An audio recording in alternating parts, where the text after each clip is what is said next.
ओम श्रीमद्भगवद गीता प्रथम अध्याय अर्जुन विषाद योग श्लोक संख्या 29।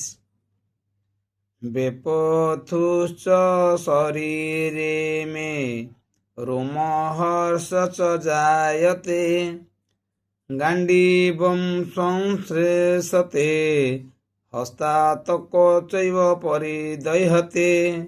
अतः मोर समस्त शरीर थरी उठुची एवं रोम टांकुरी उठुची।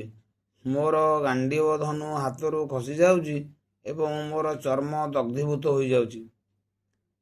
भावार्थ, दुई प्रकार शरीर कंपन अच्छी एवं दुई प्रकार अति रोमांच मध्य अच्छी। महान दिव्य भाव जात हेले एपरी लक्षण देखा जाए, किंबा भौतिक स्थिति रे अत्याधिक भय जात हेले एपरी हुए। दिव्यानुभूति लाभ समय उभय भयर प्रश्न नाही। एठारे अर्जुनंकर ये जो सब लक्षण प्रकाश पाउची से सबु भौतिक भय जो अर्थात जीवन चलीजो यही भय जो एपरी लक्षण मान प्रकाश पाउथिला। यह मध्य अन्य सबु लक्षण ठारू भिन्न।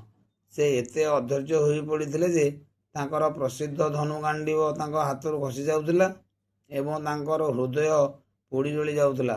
सेहिति जोगु तांकर चर्म निआरे पोड़ी जिवा भଳି से अनुभव करुथिले। भौतिक धारणा किंबा भौतिक धारारे जीवन यापन करुथिबा जोगु एपरि हेउथिला।